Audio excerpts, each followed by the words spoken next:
Right before the State of the Union, the White House made something very clear. President Trump's first option is diplomacy. Peace, guys, all right?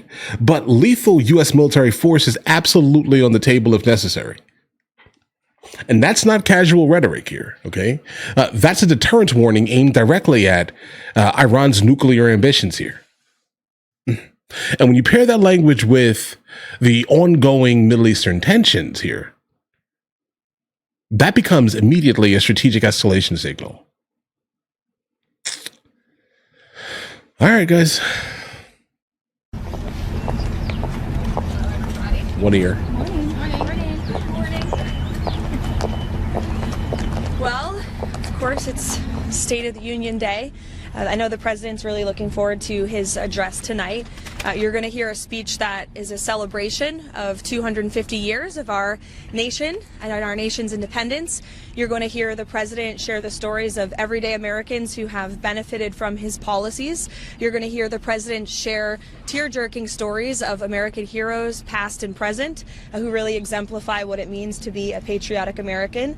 He'll obviously tout the administration's accomplishments over the past year, and he will, of course, lay out a very ambitious agenda, I think, for the working people of this country to make America more affordable and prosperous and safe and make the American dream more attainable. So it's going to be a great speech, and we hope that everybody will tune in. I'll take a couple questions. Karoline, can you tell us what the main focus in the economy tonight? What can we expect on that front? Well, there's a lot to talk about, as the president himself has said. A large portion of the speech will, yes, focus on the economy. The president will lay out the case for why he and Republicans are better suited to continue tackling the affordability crisis that was created by the Biden administration and Democrats on Capitol Hill. And over the past year, there has been tremendous progress to move the ball forward toward attaining the level of economic prosperity we had under President Trump's first term. We saw just this week mortgage rates have dipped below 6% for the first time since 2022. Again, they were over 8% because of Joe Biden. Under President Trump in his first term, they were a record low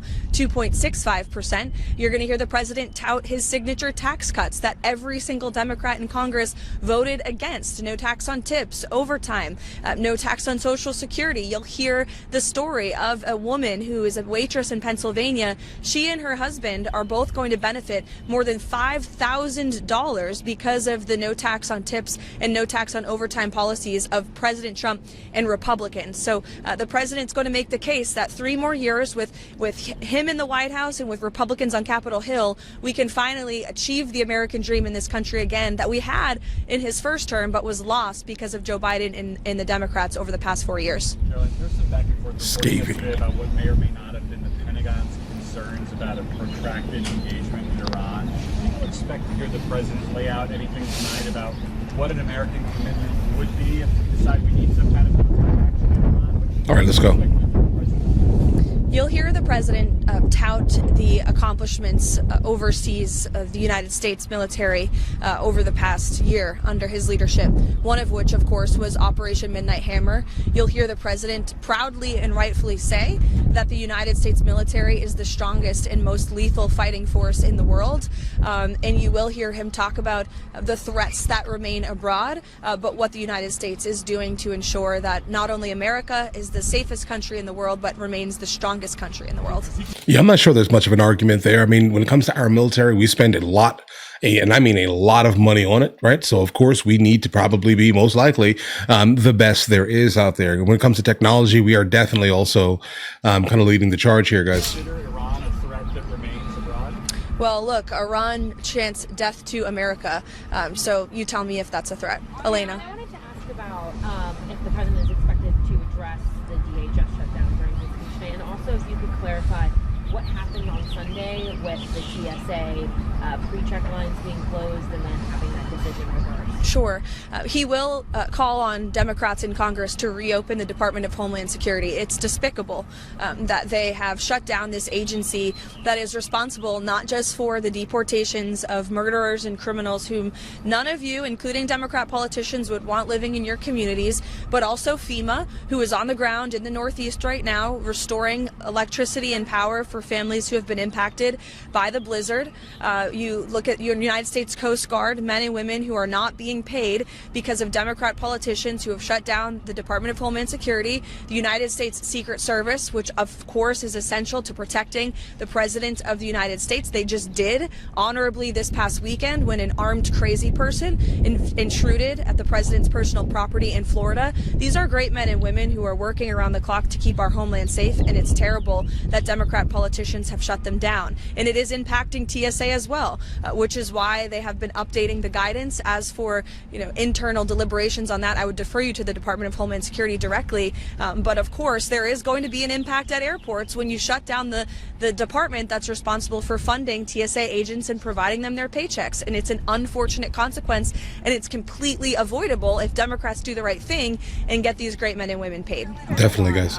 Listen. I get it. I get it. Like, we're in like a super weird political realm of things where everything is just political. They had no issue specifically with any of these organizations when Joe Biden was running things, but now that President Trump is in office, there seems to be a massive issue with anything governmental. How can you say you are and you represent the United States of America when you're doing everything at every turn to the detriment of her? You mentioned Operation Midnight and the president's comments. He says that it's very one of the things that the president said after that was that Iran nuclear sites could be obliterated. We heard from Steve Witkoff just a few days ago also saying that Iran was maybe just a week away from getting access to raw material. How can you square those two statements? What exactly happened here? Were the strikes just not as effective, or were they just No, the president's initial statement, and the president reiterated that statement last night on True Social, that Operation Midnight Hammer was an overwhelmingly successful mission that did, in fact, obliterate Iran's nuclear facilities. That is not just verified by the President of the United States, but also the International Atomic Energy Commission as well. That does not mean that Iran may never try again to establish a nuclear program that could directly threaten the United States and our allies abroad, and that's what the president wants to ensure can never happen again.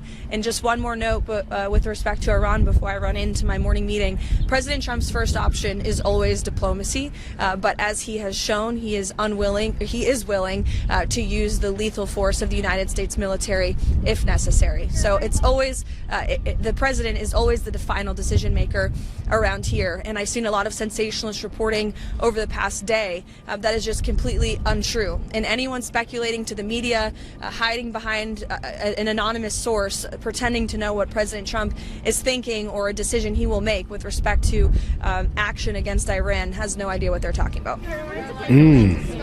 Bro, scathing. Listen, I mean, she did that, right? I mean, every single thing that she just said feels moderately credible here. There's one thing that stood out to me as like a little bit iffy. The idea of let's say, obliterating the nuclear sites. There are too many reports out there. I understand that the Trump White House is going to say that this was the craziest, biggest event that has ever happened in human history, let's just say this year, because that's generally how politicians speak in the first place, right? But the reports are so widely all over the place.